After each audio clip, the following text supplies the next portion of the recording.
இந்த உலக வாழ்க்கை. யா அய்யுஹல்லதீன ஆமனு லா துல்ஹிகும் அம்வாலுக்கும் வலா அவுலாதுக்கும் அன் திக்ரில்லாஹ் வமன் யஃஅல் ذلك فاولئك هم الخاسرون. قال تعالى, அல்லாஹ் சொல்லுகின்றான், ஈமான் கொண்டவர்களே, இந்த உலகத்தின் செல்வமும் இந்த உலகத்தின் குழந்தைகளும் உங்களை அல்லாஹ்வை விட்டு திருப்பி விட வேண்டாம்.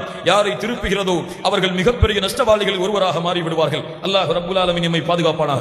வஃபரிஹு பில் ஹயாத்தித் துன்யா, இந்த உலக வாழ்க்கையில் நிம்மதியை தேடுகிறார்கள். இவர்கள் அறிந்து கொள்ள வேண்டாமா, மறுமையை ஒப்பிடும் பொழுது இந்த உலகம் என்பது அற்பத்திலும் அற்பம் என்பதை.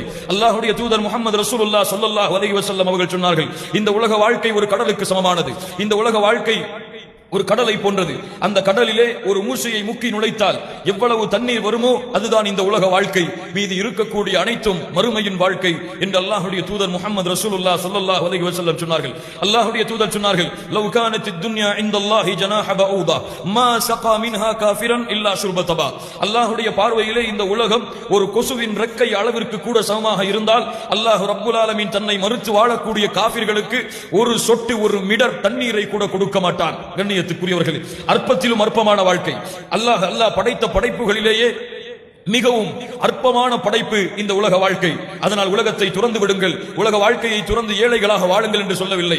எவ்வளவு இந்த உலகத்திலே அல்லாஹ்வுடைய நியமத்தை நீங்கள் அனுபவிக்க முடியுமோ, சம்பாதிக்க முடியுமோ தேடுங்கள். இந்த உலகத்திலே படிப்பிலே நீங்கள் கொடிகட்டி பறக்க வேண்டுமா, படியுங்கள். உங்களுடைய தொழிலிலே நீங்கள் கொடிகட்டி தொழிலை செய்ய வேண்டுமா, செய்யுங்கள்.